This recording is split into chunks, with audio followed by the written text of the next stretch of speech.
Coon Review Print Speaking to the Blind, celebrating 40 years of audio newspaper production. Welcome to this week's edition of the Kirkintilloch Herald podcast, recorded at the Bishopbriggs Media Centre by our amazing volunteers. You can get in touch with us via Facebook, Twitter or Instagram using @CoonReview. That is @CuenDrevieu.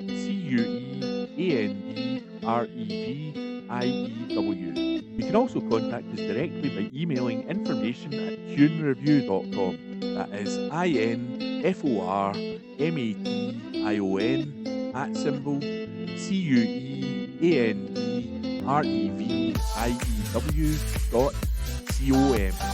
or by calling 0141 772 3976.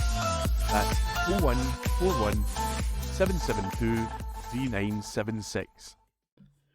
This week's Kirkintilloch and Bishopbriggs Herald, as published on Wednesday the 31st of May 2023. Festival back with a bang. Set course for Kirkintilloch for a swashbuckling day of fun. Article read by me, Ian McKenna. Kirkintilloch Canal Festival returns. The first acts for the Saturday night concert at this year's Kirkintilloch Canal Festival have been announced by the council, and the lineup is sure to get toes tapping, paddle splashing and fireworks popping, with preparations for the event now well underway. The first acts have been confirmed for the free concert on August the 26th, compared by Greg Summers. That will see Sisters of Soul Scotland, a vibrant vocal collective performing soul, funk, Motown and gospel classics with a few modern tunes, take to the stage, with the Papa Mo Band also in hand to offer up a toe-tapping mix of rock, blues and ballads. A celebration of all things nautical and nice, the family-friendly festival is sure to be another hit, with so much on display, including a number of free attractions. Council leader Gordon Lowe told the Herald, "The festival regularly attracts combined crowds of around 25,000 people from all over, providing a range of family entertainment and boosting the local economy. Given the financial challenges many are facing at the moment, we are working with partners to ensure there are lots of free activities and attractions." The event will take place at the town's South Bank Marina, and the free Saturday concert will be followed by a fireworks display, which will create spectacular sights and sounds above Kirkintilloch from 9:45 to 9:55 p.m. On the Sunday, August 27th, there will be a range of free activities, including canoeing, archery, and a colouring in competition, as well as a free family fun zone at Kirkintilloch Baptist Church.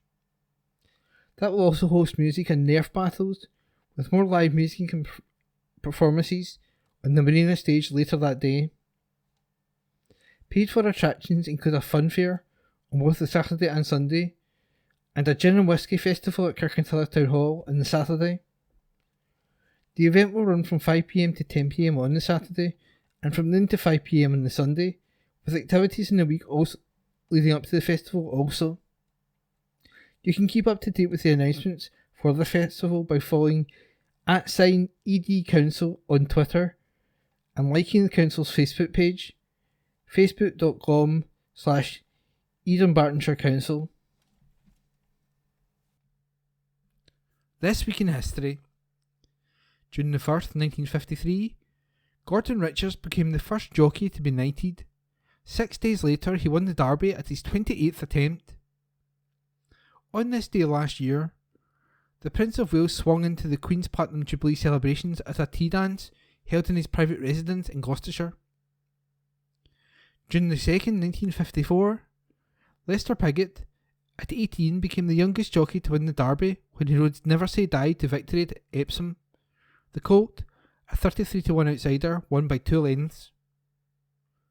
June the 3rd, 1937, the Duke of Windsor, the abdicated King Edward VIII, married Mrs. Wallace Warfield Simpson in France. On this day last year, key workers, charity volunteers and members of the armed forces were invited to the Queen's service of Thanksgiving in recognition of their contribution to public life. June the 4th, 1977, damage estimated at £15,000 was caused when fans dug up the Wembley pitch after Scotland beat England 2-1.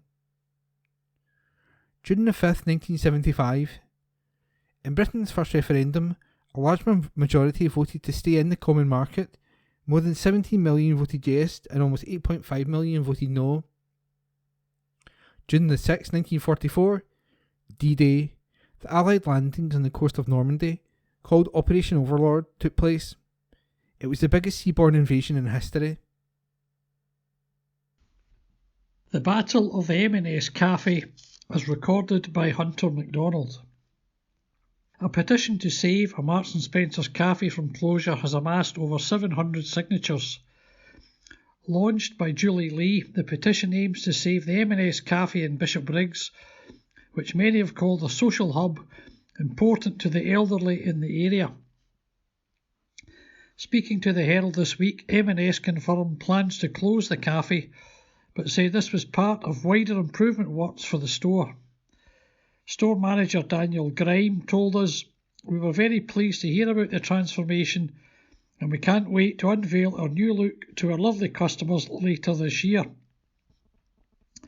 While these plans involve closing our in-store cafe, this allows us to transform the store to deliver the very best of M&S for our customers in Bishopbriggs, with a bigger range of iconic M&S product lines than ever before. Management announced the Bishopbriggs store had been selected for a big transformation, with the improvement plans introducing a fresh market design with extended product lines. It will see a range of exciting new features, including bold neon lighting and a larger in-store bakery, serving freshly baked breads, cakes and pastries throughout the day. Daniel added, "Our Bishopbriggs makeover will deliver a bigger, better and fresher new look food hall for shoppers and mark a significant investment for the local area. The way people shop is changing, and we are reshaping our store estate across Scotland to make sure we have the right design of stores in the right places." Alongside tills staffed by staff, customers will also have the option to skip the queues and pay straight away with Scan and Shop, either with their mobile using the M&S app or with one of the handheld scanning devices now available in store. In her petition, Julie wrote, "The cafe has become a social hub for many people of all ages, but a favourite for the elderly who get the wee bus to drop them right at the door. It's a place for a decent coffee and cake, a natter, and to pick up some shopping too. I have never seen the cafe empty, and many times the tables are full and the queue is still long. Replacing it with a machine to take away isn't any consolation." Avoiding fraud. Residents in Bishopbriggs are being invited to an event that could help them to avoid financial fraud. That's thanks to staff from the local branch of the Yorkshire Building Society, who are keen to highlight some of the most common types of financial fraud people encounter, along with tips and tools to help people to protect their money. The free session will take place from 10 a.m. to 12 p.m. at Bishopbriggs Library, Wednesday, May the 31st, and is open to both members of the public and customers.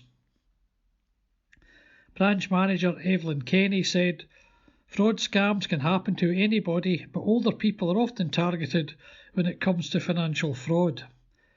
We hope to reach as many people as possible, and we'll be talking about the common types of fraud and the things you can do to prevent falling victim to fraud and scams." 3 years to clear court cases.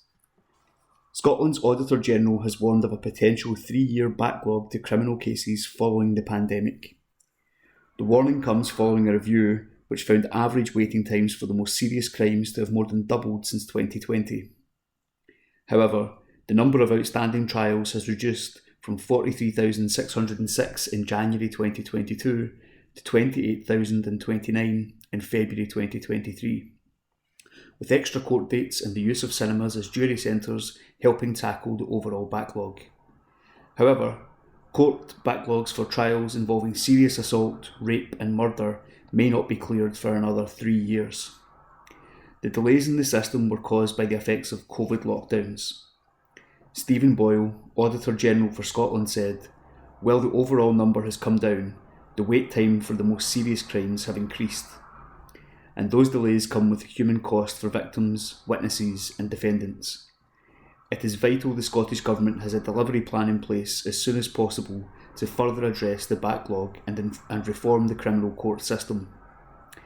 The backlog for summary cases has dropped from 40,860 in January 2022 to 24,946 in February 2023.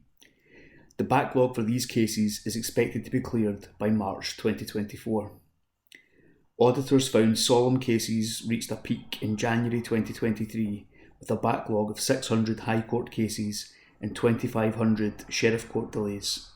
Some victims may have to wait until March 2026 for their case to be heard. Read by Alan Todd. Trusted Trader Scheme unveiled. Traders in the area are being encouraged to find out more about the East Dunbartonshire Trusted Trader Scheme after it was officially launched by the Council and local partners. The scheme aims to increase customer confidence by helping people find reliable traders, promote good practice within local businesses, protect residents from doorstep crime, and help generate business for local companies. The Council's Trading Standards team is responsible for overseeing the scheme, including vetting traders, regularly examining business practices, and monitoring reviews and feedback. The initiative, which is supported by Police Scotland, was launched in Dundee in 2005, and East Dunbartonshire is the latest local authority to join. The scheme has already generated interest from local traders who are keen to be involved, but they must pay a yearly fee of £240 to cover the cost of administrating the scheme. Of the scheme, Councillor Paul Ferretti said, "This benefits everyone in East Dunbartonshire. Traders that sign up will not only get support from the Council, but will be able to highlight the scheme in any marketing materials. This will let potential customers know they are reputable and reliable.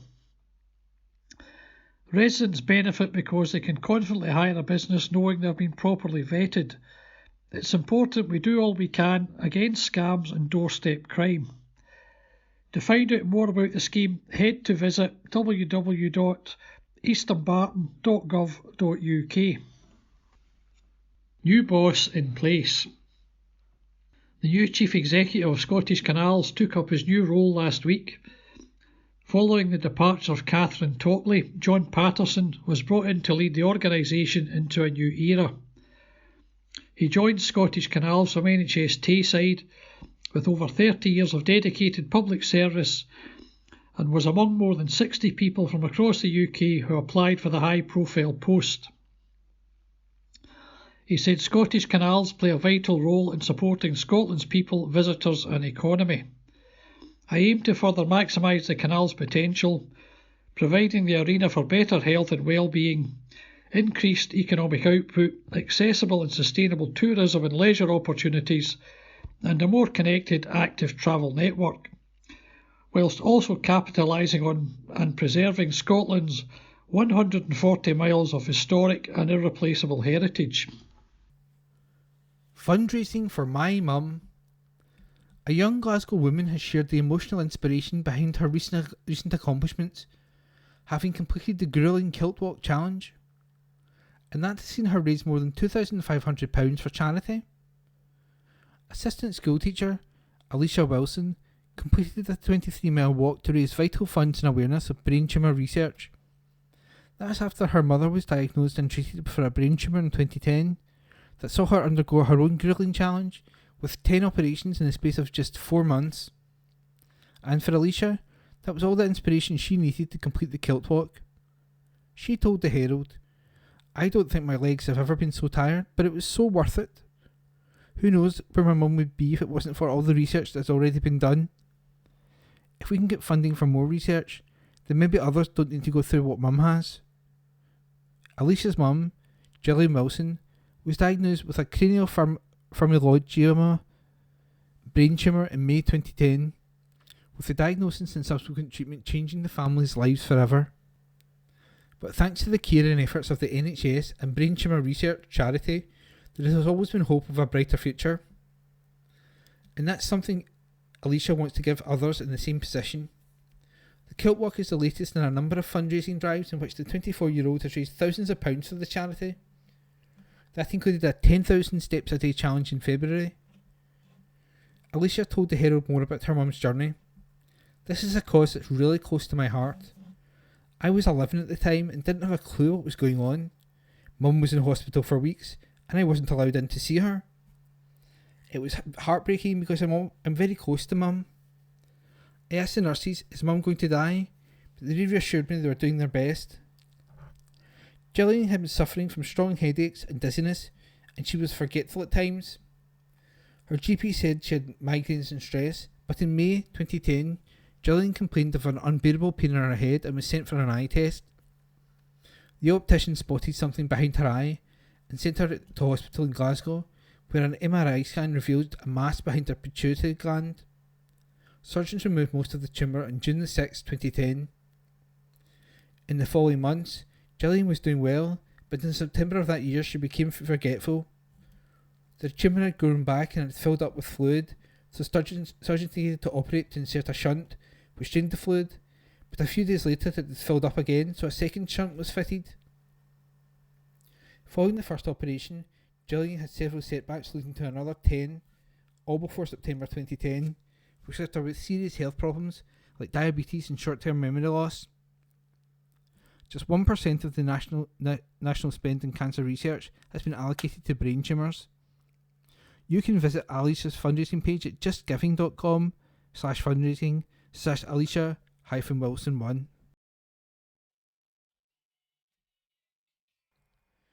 Reprieve for TLC Nursery. The future of TLC Nursery in Kirkintilloch has been secured after they were evicted from their building, and that will see the service move to a different building just 5 minutes from their existing premises. The new building is understood to be the Kelvin Bank Resource Centre on Mulgai Road in the town, but hopes the move could come within 7 to 10 days have already been dashed, with some parents being told the new premises won't be ready until the end of June. We told you previously how Tender Loving Childcare Centre, TLC, were given just 14 days to evict the premises after Glasgow-based dentist Georgios Kantalopoulos purchased the building last year. One parent left anxious and stressed by the situation told us of her quest to get her daughter into a new nursery amidst the uncertainty over the future of TLC. Jade Mitchell told the Herald, "It's great news the nursery has been given a reprieve long term, but that doesn't help too many parents in the short term. We weren't convinced about the time frame, so phoned the manager directly. She told us there are a lot of boxes to be checked off for the new building by the Care Inspectorate, with building regulations to be met as well. She said it was more likely to be the end of June. We just can't take that risk. I go back to work in July for maternity leave, and it's too much of a gamble to take on whether or not we have childcare." Jade's daughter, Nova, started her new nursery in a different nearby council area on Tuesday of this week. In a letter to parents, TLC, who we asked for a comment but have yet to hear back from, thanked parents and the wider community for their support following the news of their eviction. The letter read, "We have secured a new, bigger and better building 5 minutes from our current locations. The premises are ready to move into with very little alterations to be done. We plan to have it operational in a week to 10 days. East Dunbartonshire Council Chief Executive, Jerry Corns, said the local authority continue to liaise with TLC and remain focused on supporting families." True timescale of TLC move. Hopes TLC Nursery's move to a new home could come within 7 to 10 days appear to have been dashed already. In a letter to parents, TLC said the premises were ready to move into with very little alterations to be done. We plan to have it operational in a week to 10 days. But comments on the Save Our TLC Facebook page suggest parents are already concerned over the true timescale of the move. One parent wrote, "Does anyone know when the new nursery will be ready? Now the 7 to 10 days is off the cards. I can't get a hold of anyone to ask, and no longer have my nursery space I'd reserved elsewhere." Another wrote, "We've also decided to send our son to a nursery elsewhere which is much further away, as we can't deal with the uncertainty. Discussing an email sent to parents, a third parent posted, "It's really an unclear situation. When we see the email, it feels like it can take 1 or 2 months. We can't lose childcare for that long." Awards are champion. Provost Gillian Renwick has launched her East Dunbartonshire Community Champion Awards for 2023. The awards are an attempt to recognise those making an outstanding contribution to their community, and she is welcoming nominations for the 2023 awards, with recognition available in 6 categories. Those include Community Champion, Young Champion, Caring Champion, Sports Champion, Arts and Heritage Champion, and Sustainability Champion.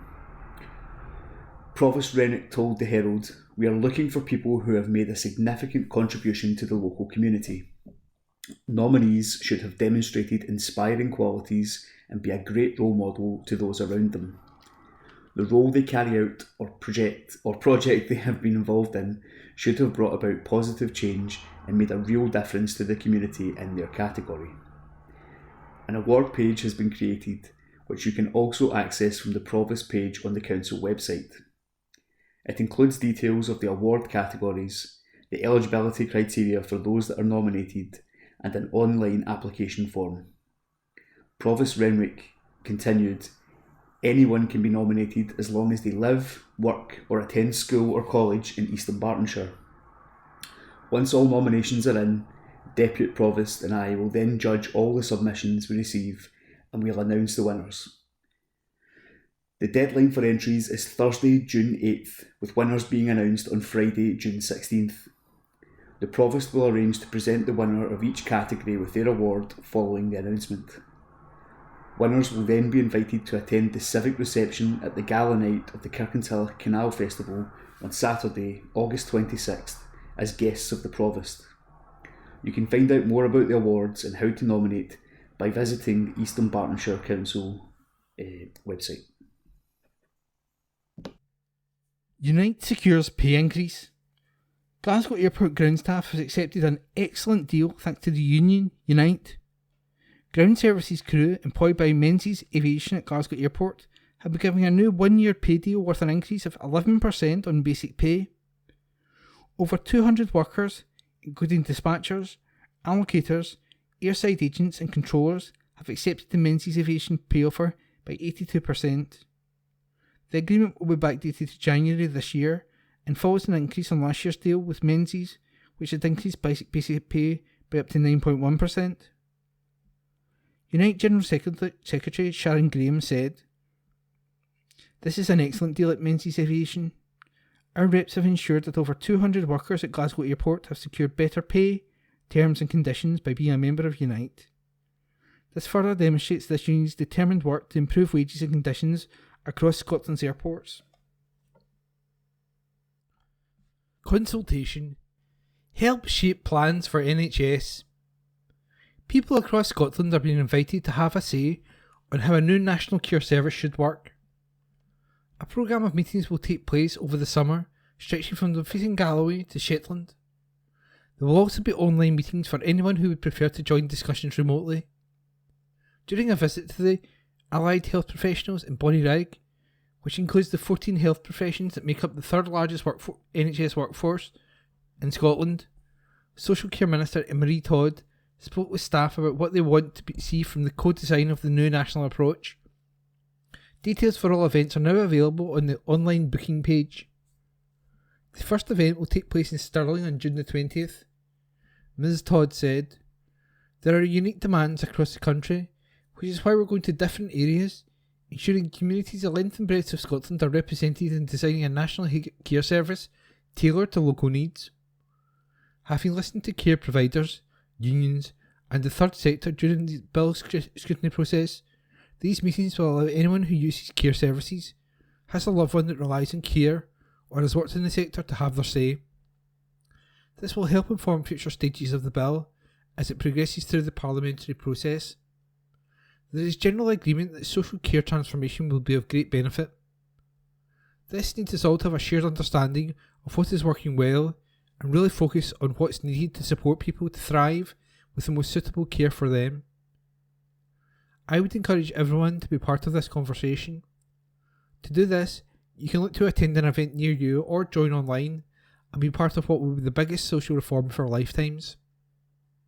Alison Keir, Chair of the Allied Health Professions Federation Scotland, said, Rehabilitation is central to improving health and social care services in Scotland. Rehabilitation services are vital to people recovering from injury or supported through illness. When people get the rehabilitative care they need, they can be discharged from hospital sooner. Then they will need less health and social care, avoid being readmitted to hospital, and be able to regain the quality of life in their role as an active citizens in Scotland. Allied health professionals, such as occupational therapists and physiotherapists, are experts in delivering rehabilitation. It is vital we improve community provision. We will fully engage with the National Care Service process to ensure we have the right services and systems in place. Events will be held in Stirling, Glasgow, Dundee, Dumfries, Galloway, Oban, Skye, Strathpepper, Shetland and Elgin. 2 national online events will also be held in August. For more details, visit www.gov.scot. Railway strike. RMT members working for the 14 train companies in the National Rail dispute will walk out on Friday, June the 2nd. The strike on June the 2nd will see 20,000 railway workers in catering, train managers and station staff all take action. RMT General Secretary Mick Lynch said, "The government is once again not allowing the Rail Delivery Group to make an improved offer. Therefore, we have to pursue our industrial campaign to win a negotiated settlement on jobs, pay and conditions. Ministers cannot just wish this dispute away. The government needs to unlock the RDG, allowing them to make an offer that can be put to a referendum of our members." Twilight bag drop.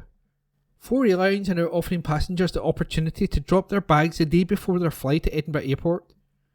British Airways and Ryanair are the 2 latest airlines to offer the Twilight bag drop service. Jet2.com and EasyJet also offer this free service to passengers. It means passengers on early morning flights can come to the airport the night before to check in bags, allowing them to head straight to security on the day of travel. Adam Wilson, Chief Operating Officer at Edinburgh Airport, said, "Extending the Twilight bag drop service to passengers using all 4 of our busiest airlines is something we've been working on to help make the journey through the airport as smooth and efficient as possible. By checking in bags the night before, it means passengers will be able to head straight to security and into the departures lounge." Drivers warned of deer collision risk.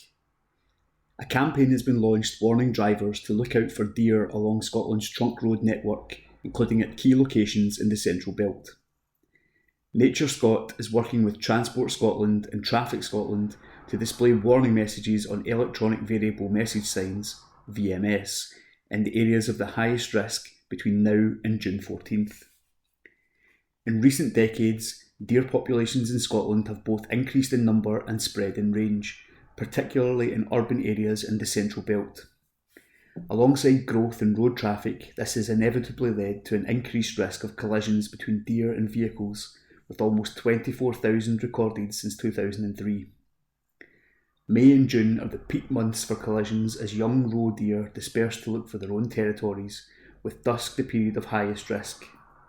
The data shows that almost all of the top 10 areas where the highest number of collisions have been recorded are located in the Central Belt. As part of the campaign, electronic signs along roads in these areas will display warning messages to remind drivers of the risk. Similar messaging will also be used in other locations across the country where collisions are a concern, including around Perth, Aberdeen and Inverness. Dominic Sargent, Nature Scot Deer Policy Officer, said, "On the road network, the key collision locations appear to be mainly around junctions that have small areas of woodland nearby. We think that a combination of deer using the woodland as daytime refuges, a lack of continuous traffic on slip roads, and reduced visibility on curved slip roads could be factors at play. As we enter the peak period for collisions, this campaign will remind drivers always to be deer aware. slow down and stay alert to help reduce the likelihood of collisions. Angus Corby, Transport Scotland Landscape and Biodiversity Manager, said, "Transport Scotland is pleased to continue our partnership with Nature Scot to tackle the challenge of reducing the risk of deer vehicle collisions across Scotland's trunk road network. The two organisations are working to establish and maintain a picture of the areas across the country where such risk appears highest." Family announcements. Deaths. Smith, Donald. Peacefully at Glasgow Royal Infirmary on Wednesday, May 17th, 2023. Donald, former Deputy Rector of Lindsay Academy, dearly loved son of the late Angus and Annie, and beloved brother of the late Ian, much loved uncle of Callum and Marie, and dear great-uncle of Ross. Funeral service to take place at Bragar Meeting House, Isle of Lewis, on Friday, June 2nd at 11 a.m, and thereafter to Bragar Cemetery at 11:30 a.m. Acknowledgements. Adam, Flora.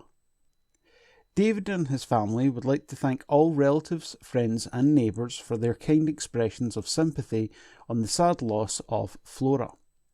Special thanks to Fiona Marsh for her friendship and help, also to the care team and district nurses. Margaret Tyndall for spiritual comfort, Glazert Country House Hotel, and J&D Lawson for funeral arrangements. Help to Save scheme extends to April 25. Help to Save, the government savings scheme for low-income earners, which offers a 50% bonus payment worth up to £1,200 over 4 years, has been extended to April 2025. His Majesty's Revenue and Customs, HMRC, has confirmed. More than 359,200 customers have opened savings accounts since its launch in September 2018, and an additional 3 million individuals could still benefit from the savings scheme as a result of the extension. Help to Save is a savings scheme for low-income earners. Savers can deposit between £1 and £50 a month into their account and will receive a government bonus, even if money has been withdrawn. Savers will earn 50p bonus for every £1 spent, and the bonus payments are paid to the second and fourth years. This means that someone saving £2,400, the maximum amount they could deposit over 4 years, would receive a £1,200 bonus from the government paid directly into their bank account. Setting up a Help to Save account online is quick and easy to do, and takes less than 5 minutes to sign up. Eligible individuals can find out more on how to apply on gov.uk, that's gov.uk, or via the HMRC app. Myrtle Lloyd, HMRC's Director General for Customer Services, said, "Help to Save can encourage positive saving habits, no matter what you can afford to save, and the 50% government bonus payment can help savers when they need it most. It is quick and easy to apply online or via the HMRC app. Just search Help to Save on gov.uk to find out more." Andrew Griffith, Economic Secretary to the Treasury, said, "Millions of people could benefit from a boost to their savings through Help to Save, and, thanks to our spring budget reforms, the scheme has been extended until 2025. Whatever the amount you can save will trigger a top-up from the government, so take advantage and apply today." HMRC has prepared a video on YouTube to help customers find out more about Help to Save. Accounts are open for a maximum of 4 years, and individuals can make deposits as many times as they like by debit card, bank transfer or standing order, without going over the monthly saving limit of £50. Individuals can also withdraw money at any time, although this may affect their overall savings. 20 is plenty. Dogs Trust, the nation's largest dog welfare charity, is warning dog owners that 20 is plenty when it comes to exercising dogs this summer. While most dog lovers will be aware that extreme weather and heat waves can be dangerous, sometimes even deadly for dogs, many will be unaware that exercising dogs in early summer temperatures as low as 21 degrees can cause heat stroke in dogs. In some cases, heat stroke can prove fatal. The symptoms of heat stroke can include panting heavily, drooling excessively, appearing lethargic, drowsy or uncoordinated, vomiting, diarrhoea and collapsing. Paula Boyden, Veterinary Director of Dogs Trust, said, "Most of us know not to walk or exercise dogs in extreme weathers, but even temperatures as mild as 21 degrees can be dangerous." Kirkintilloch and Bishopbriggs Herald letters page. Let's talk. Date Wednesday, 31st of May 2023. Iceland is a different kettle of fishers. Sir, your correspondent Andrew H. Gray, last week's letters, suggests we can solve all our energy problems by drilling for geothermal power like the Icelanders. I would like to point out that Iceland is in a region of intense volcanic activity. The country is covered in minor volcanoes and hot springs. For example, the Eyjafjallajökull, apologies for pronunciation, my Icelandic is a little rusty, volcano last erupted in 2010, spewing vast amounts of hot ash and disrupting aviation across northern Europe. Geothermal power is easily exploited in such areas.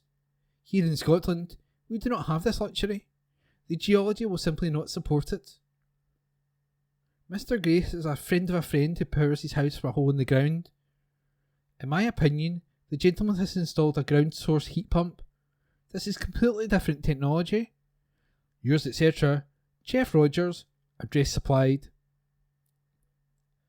What have the top cops been up to? Sir, Ian Livingston, the Chief Constable of Police Scotland, has been lauded for admitting the force is institutionally racist and discriminatory organisation. Starting from the premise that the vast majority of police officers in Scotland are decent individuals who are trying to do their best to help their communities in often very difficult circumstances, one must ask why this revelation has been made now. In recent years, there have been a number of public reports suggesting that an unsavoury culture existed within some sections of the force, raising aspects of racism, sexism and homophobia. It's pertinent to ask what the Chief Constable and senior officers have been doing to rectify this, and if the problems are so serious and fundamental, why the Chief Constable received a knighthood in the circumstances. It's good that the issue has been brought to the national attention, but it would seem it will be left to Serene's successors to bring about the necessary change. Yours, etc., Bob McDougall, by email. Put them out of office and their misery. Sir, it really is time we all give the SNP a real helping hand. I don't mean something pointless like voting for them. Sometimes one has to be cruel to be kind, and they do need to be put out of their misery. It would be pointless to list the pigs' years they have made during their period in government, but of course government is exercised by governments, and the SNP aren't one. A circus perhaps? A lead balloon? Analogies aplenty for the sheer ineptitude of Nicola Sturgeon's legacy. Now, on top of ferries that don't sail and aluminium plants that cost us well over £500,000 and don't create 2,000 jobs, we have yet more of Scotland's beautiful landscape destroyed by hideous, economically and environmentally destructive wind turbines. And places for Scottish students at Scottish universities are limited because the SNP want foreign students to benefit at them, not our own. However, passing by deposit return schemes that may bankrupt small Scottish businesses and gender reforms that undermine advances in women's lives over the last 50 years, we have the latest news that 34% of borderers go to England to avoid SNP increases in the price of alcohol they want to buy. It is time we voted these people out. It's for their own good. They might even get real jobs and learn how the world works. Barely one of them has ever worked in their lives. So give the SNP a real hand and vote them out at the earliest opportunity.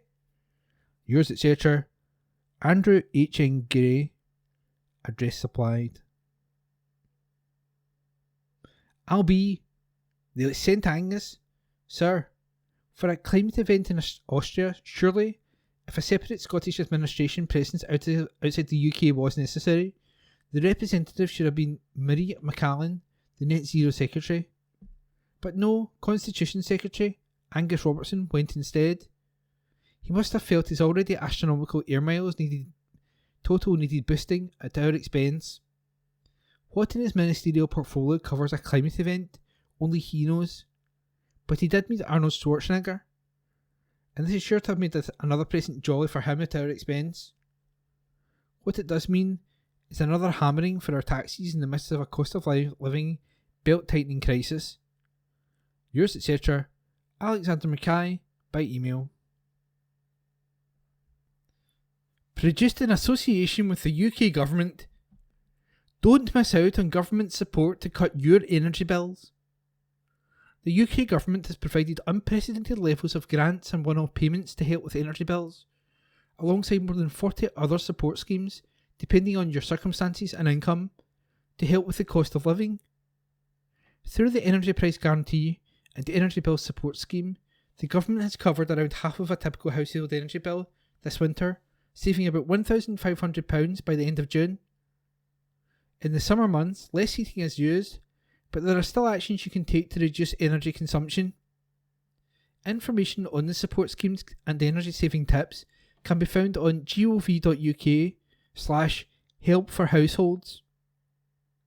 The Energy Bills Support Scheme, along with the Energy Price Guarantee and other government cost of living support schemes, have already proved really helpful for mum of 4 Gillian Pritchard. She lives in North Derbyshire with partner Ben, a market worker, and her children. Gillian said, "The children's school has been extremely accommodating. They're like family and really couldn't do any more for us. One support scheme that has really helped her family is the Household Support Fund. Heidi Ketton, the school's early help manager, has been so helpful. She helped her family to fill out the application form so that we could get extra support. With the increase in energy bills and cost of living, Gillian and her family are not the only ones who are finding life tough and who have benefited from government support." Heidi added, "We have seen more and more families in the area seek help, and many are initially reluctant to admit that they're struggling. In just over a month, she helped 160 families with government cost of living support schemes, and all are appreciative of the extra funds they received. There is support out there to help and seek it out too." Stressed Heidi, "Check you're getting all the payments you're eligible for, and take steps now to make sure you're ready for next winter." Help for households. Your energy bill, help is at hand. The Energy Price Guarantee, which limits the amount you can be charged per unit of gas or electricity, has been extended at the same level until the end of June. Through the Energy Bill Support Scheme, most households have automatically received a £400 discount on their energy bills between October 2022 and March this year. Those households who did not receive the support automatically, as they do not have a domestic electricity supply, may be eligible to apply for the Energy Bill Support Scheme alternative funding until the 31st of May 2023. Search Energy Bills Alternative Fund on gov.uk or call 0808 175 3287 to check your eligibility. Take action now. Now is the best time to look at how you can save money on heating costs this coming winter, and there are plenty of little actions you can take immediately to reduce the amount of energy you use. You can reduce boiler flow temperature to save up to £100 a year, turn appliances off at sockets to save as much as £70 a year, install an energy efficient shower head to save up to £55 a year, take shorter showers to save up to £90 a year, wash clothes at lower temperatures to save up to £40 a year, switch to energy saving light bulbs to save up to £55 a year. Talent invited onto festival stage. As part of the expansive 2023 Edinburgh International Festival programme, the International Festival is providing 3 exciting paid opportunities for dancers and musicians based in Scotland to collaborate with major artists Alvin Ailey, American Dance Theatre, Dance Bass, and in a performance of the Mendelssohn Octet.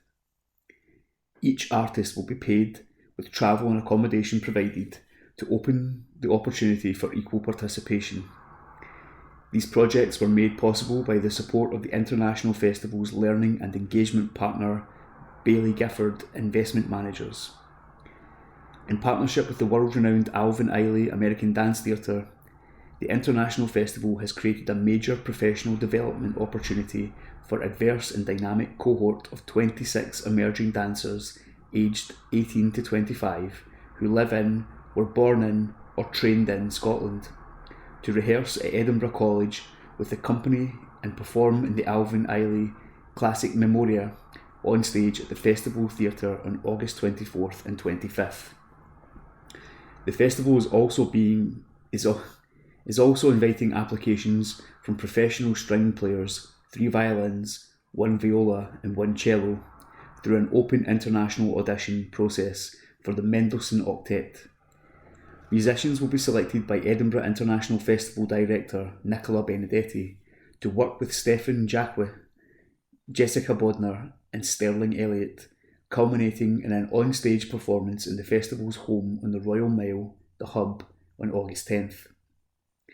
Outside of the August festival period from July 24th to 28th, the festival is partnering with DanceBase, Scotland's National Centre for Dance, to find 12 Scotland-based dance artists to take part in a week of artistic development and workshops with performers from the Rite of Spring common grounds. At least 25% of the places will be allocated to artists who identify as deaf, disabled and/or neurodivergent. This opportunity is supported by the British Council. For full information on these projects and details on how to apply, visit the Edinburgh International Festival website. Spring Clean Scotland success. More than 30,000 people took part in an unusual Spring Clean Scotland challenge this year.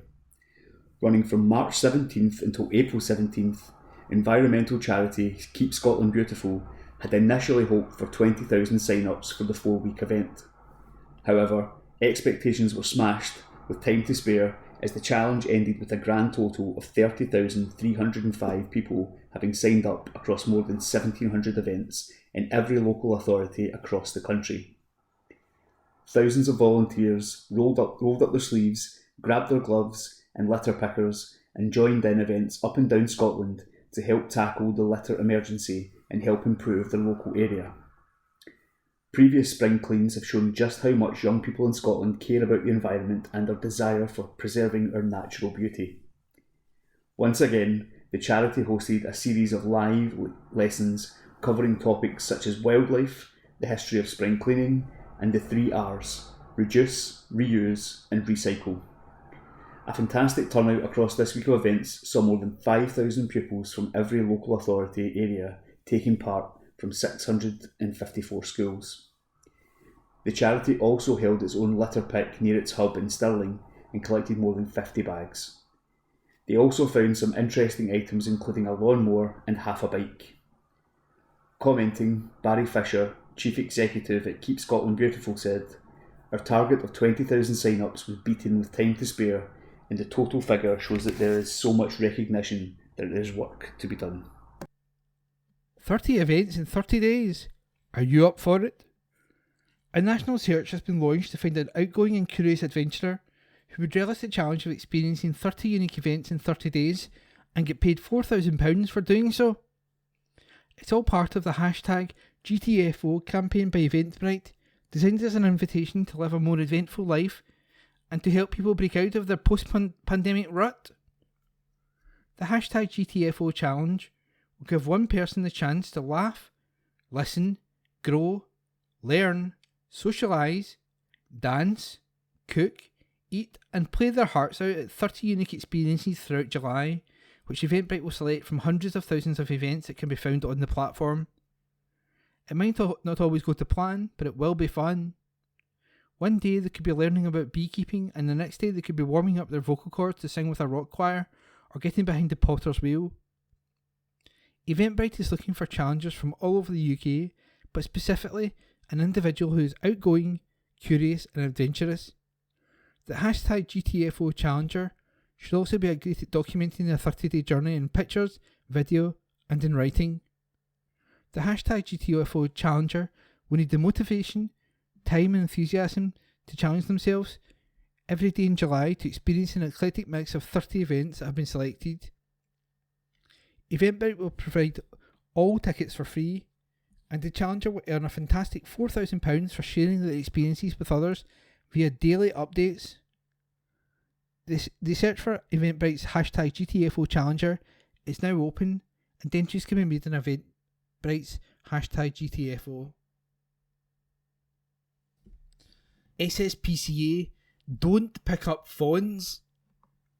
The Scottish SPCA is warning that removing fawns from the wild after assuming they have been abandoned could cause their death. Female deer will leave their young from an early age in long grass or under bushes to protect them from predators while they forage for food. As they are a prey animal, the fawn's instinct is to lie as still as possible so as not to attract predators, leading to members of the public mistakenly thinking they are sick, injured or abandoned. Assistant Manager of the SSPCA's National Wildlife Rescue Centre, April Thorley, said, "We know that people have the best intentions, but removing fawns from their natural habitat can do more harm than good. The public may think this is not a serious issue, as animals can be cared for by the SSPCA, but fawns are possibly the most complex and challenging animal we deal with at the National Wildlife Rescue Centre. In many cases, removing that young animal from the wild is effectively a death sentence. Just last week, we have had a fawn arriving at the centre after a well-meaning member of the public took them home for a few days after their mother was killed on a road. Now, they are struggling to feed after being fed unsuitable food and milk, and it could take several days to get them to eat. This means sitting with them as much as possible, all day and all night, trying to encourage them. This process is very stressful for them and for the members of staff involved. As the deer are so stressed at this time, we have to limit the number of staff who work with the fawns to keep the process as consistent as possible. This then impacts on the rest of the team, who need to cover the care of animals in other parts of the centre. These are wild animals, not domesticated pets who are used to human interaction, so trying to pet or comfort them only causes more stress. Sadly, this increased stress has caused fawns and deer who are brought into our care to die. We can't stress this strongly enough. Please leave these animals in the wild where they belong."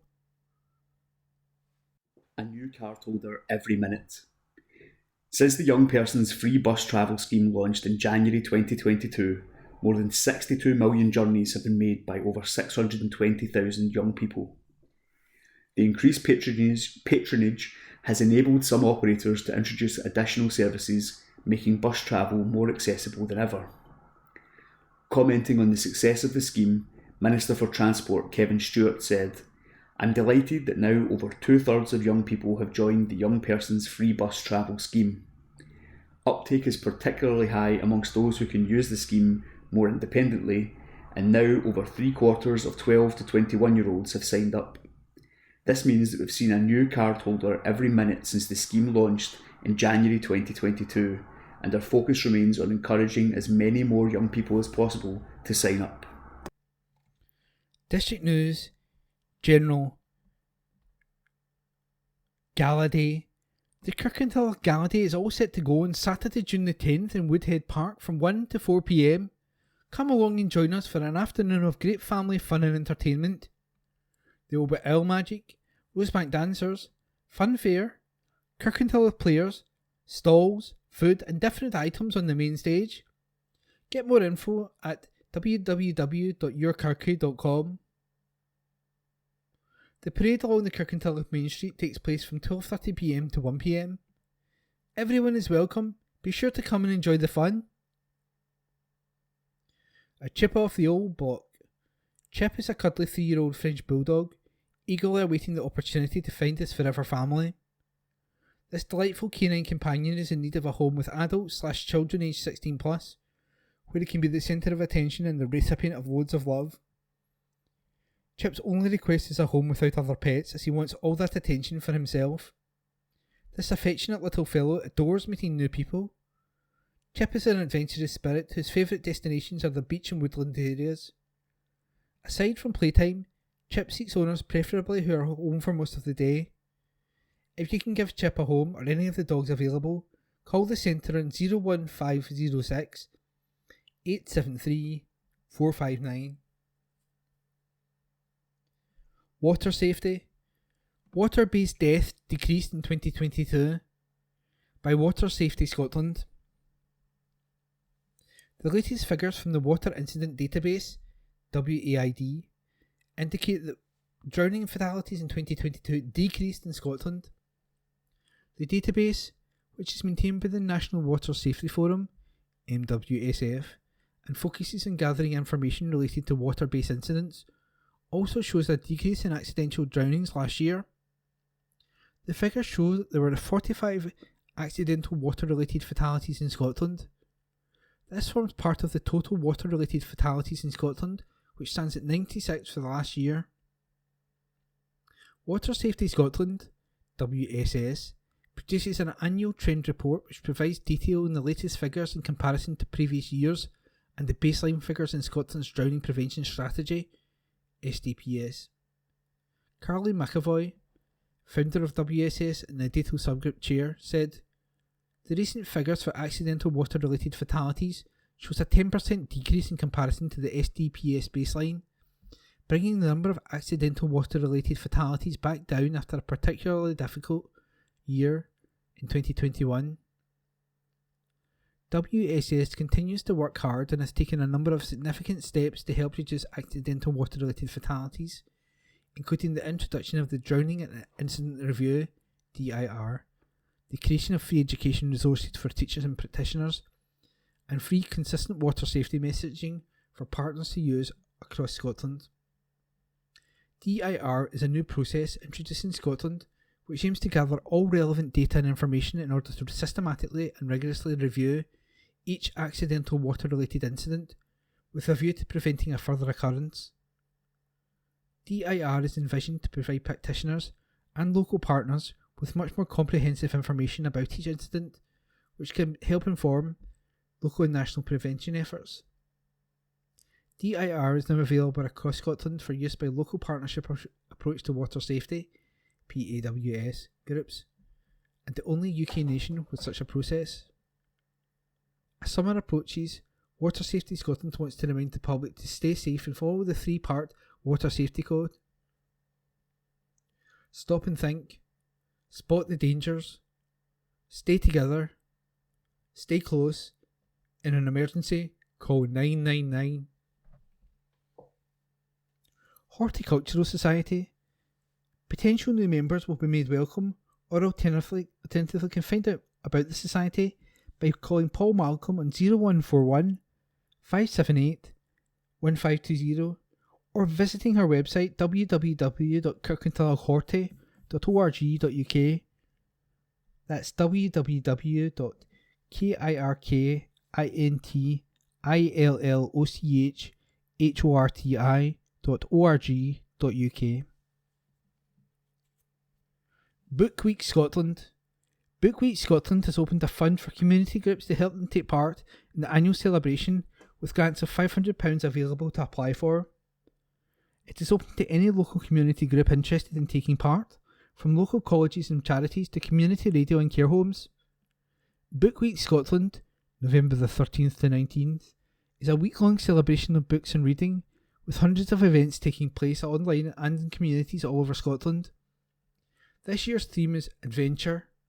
The deadline to apply for the Book Week Scotland Fund is on Friday, June the 9th at 5pm, and further info and the application form can be found at bookweekscotland.com.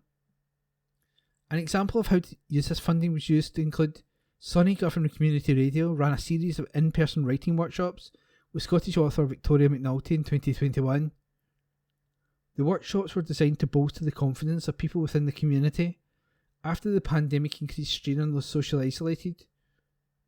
They attracted a range of participants, from people who had experience of writing and were much more confident, to those who had never written before. Also, Orkney College placed 20 texts by Arcadian writers onto signs along the iconic St Magnus Way in 2020, and encouraged the local community to share creative responses to the pieces in purpose-built boxes along the route. The community responses were then used to inspire a new poem by local writer Yvonne Gray, who read the piece on BBC Radio Orkney during Book Week Scotland. Public notices. Traffic notices. North Lanarkshire Council, Civic Government (Scotland Act 1982), Management Rules Consultation.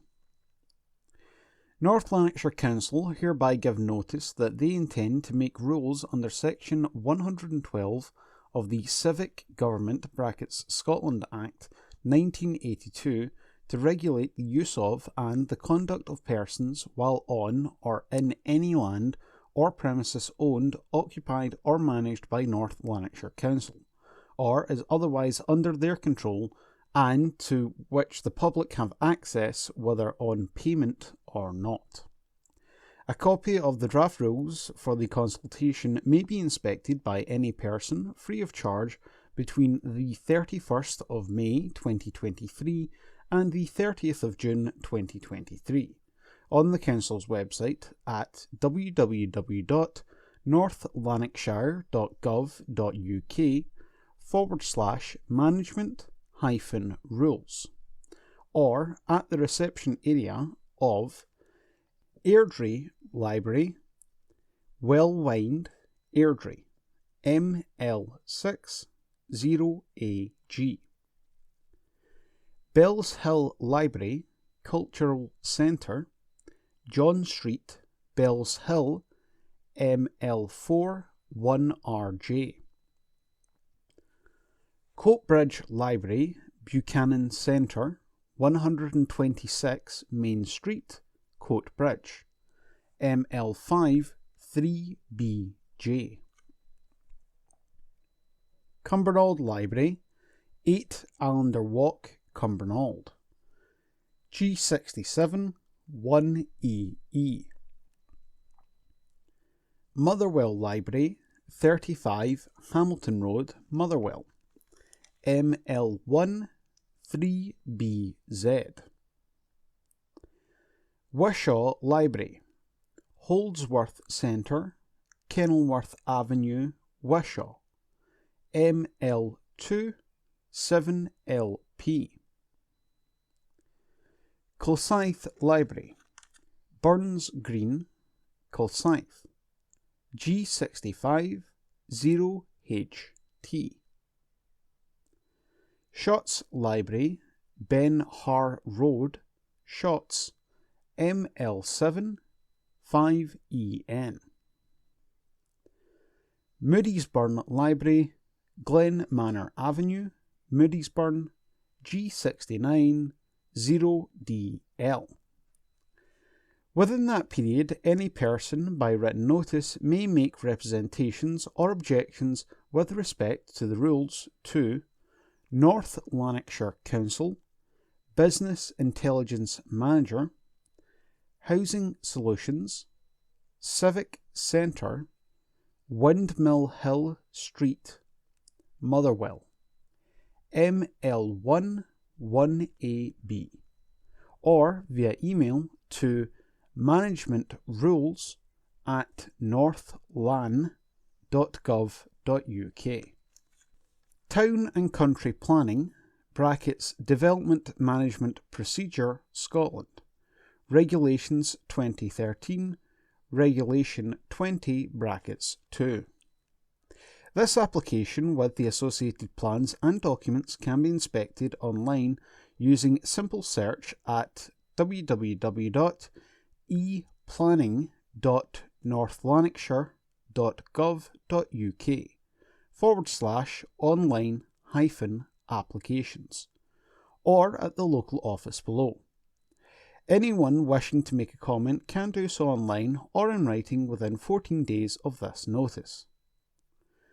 Application number 23/00346/FUL. Site location: Clover Hill Cottage, Avenue Head Road, Moodiesburn, G69 8HW. Proposed development: renewal of planning consent 18/01085/FUL. Erection of dwelling house, plot 1. Planning and Place Manager, Civic Centre, Windmill Hill Street, Motherwell, ML1 1AB. Planning notices. East Dunbartonshire Council public notices. The East Dunbartonshire Council, the B822 Crow Road, Lennoxtown. Temporary closure, Order 2023. On the 30th of May 2023, the East Dunbartonshire Council made the above named order under Section 14 (1) of the Road Traffic Regulation Act 1984, as amended, that makes it unlawful for any person to drive or cause or permit to be driven any motor vehicle, with the exception of vehicles engaged in the works and those vehicles requiring access to properties adjacent to the closed section of road when it's safe and practical to do so, on the B822 Crow Road, Lennoxtown, between the vehicular access to Campsie Golf Club and the East Dunbartonshire Council / Stirling Council boundary, by reason of works being executed on or near this road. This order will operate from 9:30 a.m. on Monday the 12th of June until 6 p.m. on Monday the 26th of June 2023. Alternative route. The alternative routes are by way of the B822 Crow Road, Cross Hill Street, the A891 between Lennoxtown and Strathblane, the A81, the A875 through Killearn, and the B818, and these routes will be signposted. SGD, Karen Donnelly, Chief Solicitor and Monitoring Officer, Legal Services, East Dunbartonshire Council Headquarters, 12 Strathkelvin Place, Kirkintilloch, G66 1TJ. Civic Government Scotland Act 1982. Application for renewal of second-hand dealer licence. The undernoted has applied for the renewal of a second-hand dealer licence in terms of the above Act. Name and address of applicant: Ramsden Financial Limited, Birchwood House, Dalby Way, Colby Newham, Middlesbrough, TS8 0TW. Day-to-day manager: Karen Graham, 24 Scots Blair Avenue, Kirkintilloch, G66 4AG. Premises: Ramsden's, 47 Cowgate, Kirkintilloch, G66 1HW. Hours of business: Monday to Friday 9 a.m. until 5 p.m, Saturday 9 a.m. until 4 p.m. Goods: jewellery, electronics and mobile phones. Any objections or representations in terms of paragraph 3 (1) of Schedule 1 of the Act should be logged with the undernoted no later than 28 days from the publication date of the newspaper in which this advertisement appears. Deputy Chief Executive, Education, People and Business, East Dunbartonshire Council, 12 Strathkelvin Place, Kirkintilloch, G66 1TJ. Planning applications: TP/ED/23/0181, 32 Moncrieff Avenue, Lenzie, East Dunbartonshire, G66 4NJ. 2-storey side extension, Section 65, affecting CA 21 days. The application plans and other documents can be viewed online through the Council website.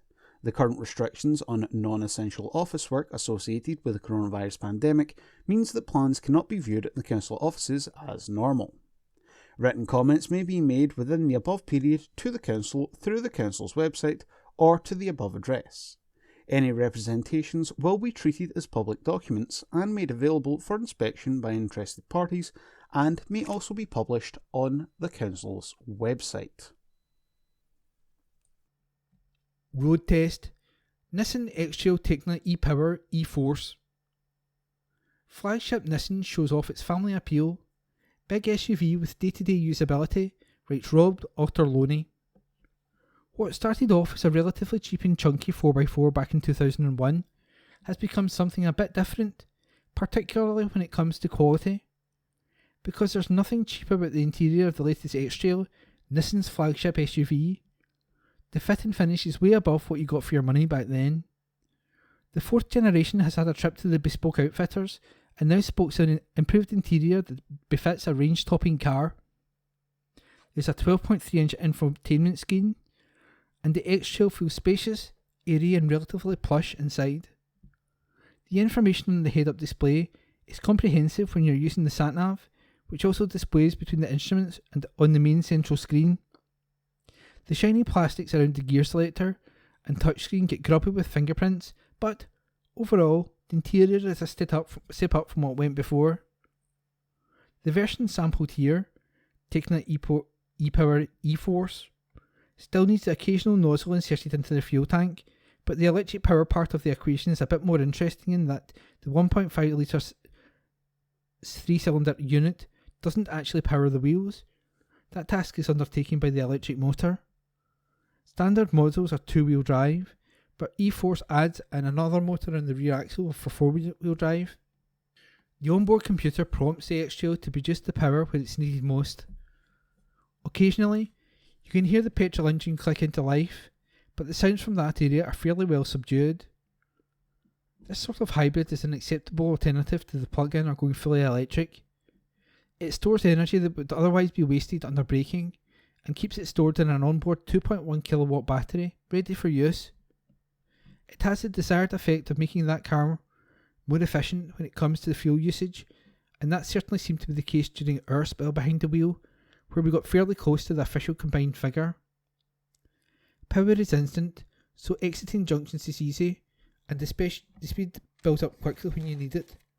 Obviously it's very quiet around town, but the noise levels will rise if you're trying to force more speed from it. It's by no means small, but the steering is light and responsive, which makes manoeuvring less of a chore. There's plenty of room in the middle row of the car, and these seats have the ability to slide in to give a bit more room for those in the 6 and 7 seats at the back, but really, they're for those of smaller and Yoda-esque dimensions only. The low window line along the doors and panoramic roof let plenty of light in. Sales-wise, X-Trail hasn't the same popularity as its smaller Qashqai SUV, but it offers basically the same perks with the benefit of more space, and for a big family looking for a day-to-day of usability and economy, that'll be the clincher. The car, in fact, Nissan X-Trail Tekna e-Power e-Force. Price £46,075, £47,170 as tested. Engine 1.5 litre 3-cylinder petrol e-Power. Power 210 bhp. Torque 387 pounds per foot. Transmission single speed. Top speed 111 miles per hour. 0 to 62 miles per hour 7.2 seconds. Economy 42.2 mpg. CO2 emissions 152 grams per kilometre. Kevin in need of better quality. An article by Brian Yule and read by me, Corey. Kirkintilloch Rob Roy boss Kevin McGoldrick admits he will have to become the big bad wolf this summer in order to improve the quality of his squad. Rob Roy finished the season 12th in the WOS Premier Division, 8 points and 2 places above the relegation zone. Goldrick, who took charge of his hometown team after Stuart Maxwell left for Pollock in November, believes the squad has become bloated and needs major overhaul if Rob Roy are going to push up the table next term. He told the club's YouTube channel, "In the last 6 months the effort has always been there, but there was maybe just a wee bit of lack of quality to win games of football. In the summer, it is clear we need to get a wee bit better quality in. Unfortunately, in this game, at the end of the season, I become the big bad wolf, because I have decisions to make. I think when I came in, there was 29 signed players, so there's obviously a group of players who don't even get stripped, and that causes a problem. Next season, I'll be cutting that down, and hopefully bring in better quality. We have an under-20s team that we maybe want to tap into at times, and that's the pathway. We want Rob Roy to go down. Cian Gilday secured a hat-trick at the club's annual Player of the Year dance, as he picked up Players' Player of the Year, Committee's Player of the Year, and Supporters' Player of the Year. Coach's Player of the Year went to Captain Scott Walker, who was also recognised for making 150 appearances for the club, as was Danny O'Halloran for making 100 appearances. For the under-20s, Lewis Campbell picked up Player of the Year, and Players' Player of the Year went to Jamie Connolly. The Lifetime Supporter Award went to Andy Smith, and there was also recognition for Ian Muir, who has run the supporters bus for the last 9 years. That article was written by Brian Newell and read by me, Corey. Duo sign contract extensions at City. An article by Brian Newell and read by me, Corey. Glasgow City duo Megan Foley and Erin Clackers have signed new 2-year contract extensions with the club. Foley joined City in December 2016 from Rangers and has since made 175 appearances, now being among the top 10 all-time appearance makers for the club. The 29-year-old has scored 19 goals while playing a variety of positions, as she has helped the club win 5 SWPL titles and a Scottish Cup. Foley said, "I'm delighted to be extending my contract with Glasgow City. I have had an amazing journey and look forward to continuing to work hard and learn from the best in the game." Clackers, 23, has had City in her DNA for almost a decade, the academy prospect having now played more than 80 times for the first team since her debut in 2016.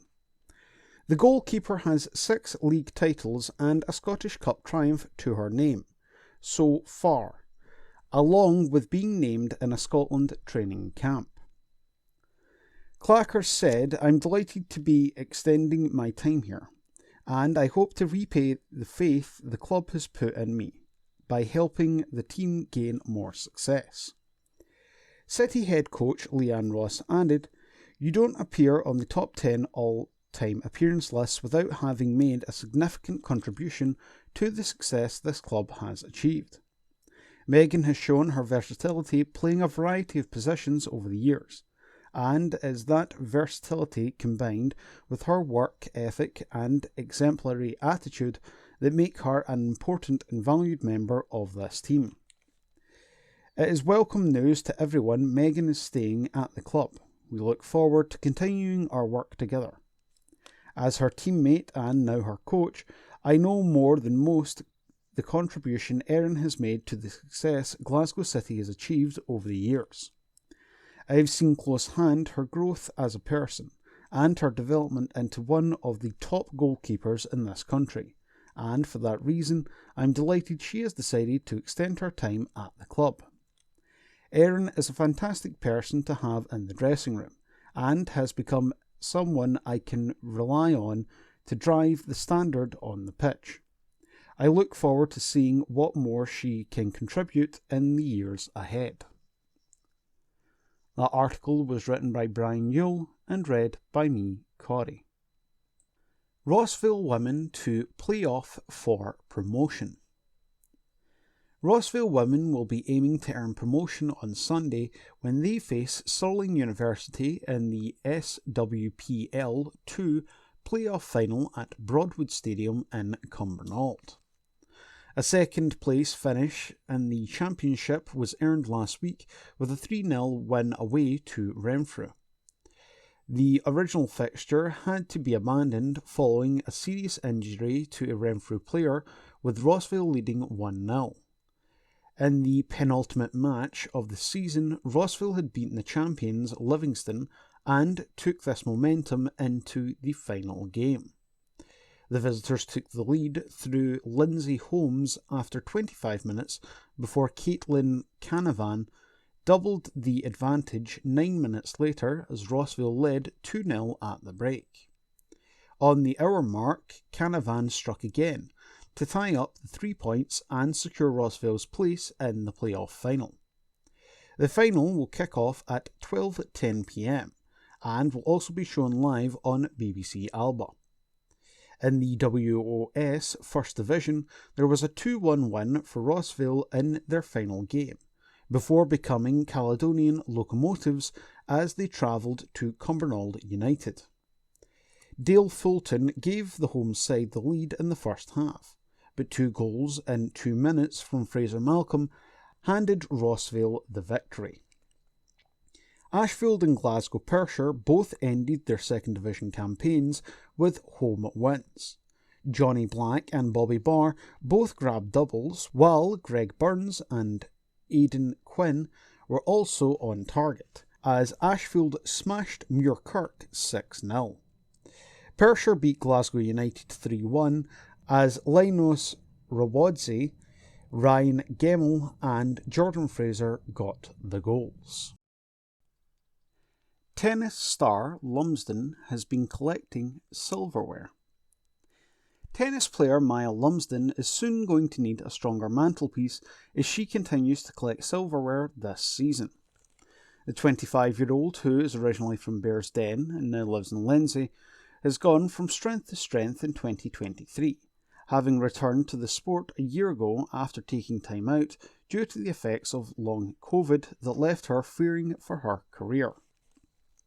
A doubles specialist, Lumsden won 3 ITF trophies in 2022, including the W60 Trevana event with Mariam Bolkvadze, and would match that in a remarkable 3-week spell recently. Lumsden lifted her first title of the year in February alongside Ella McDonald at the W25 Glasgow event, as the all-British pair, who were only put together with a week's notice, overcame top seeds Dominika Salkova and Anna Siskova in the final. She would be reunited with long-term partner Nyaktha Bairns in April as they won the W25 Nottingham event after overcoming Indian duo Rutuja Bosale and Ankita Rana in the final to wrap up the title without dropping a set. The pair then teamed up again the next week as they travelled to Corsica for the W40 plus H Calvi event, where they made it 2 titles in 2 weeks, with Rana once again having to settle for being runner-up. Lumsden and Bairns cruised to the final and put up a strong fight against top seeds Rana and Estelle Cassino from France, ultimately clinching the victory in 3 sets. It was then back to Nottingham for the team at the start of last month, and with momentum on their side, made it 3 titles in 3 weeks. Top seeds Lumsden and Bairns faced second seeds Jia Jinglu of China and Elena Malejina of Estonia in the final, and despite dropping the opening set, would keep their heads in the game to eventually take hold of another trophy. Most recently, the duo have been in action at W60 events in Croatia and Turkey. In Zagreb, they reached the semi-finals, losing out to eventual winners Valentini Gramotike Palua, I apologise if I've pronounced that wrong, and Dalia Djukopovic. While in Bodrum, the pairing of Yulia Hatuka and Yulia Hatuka...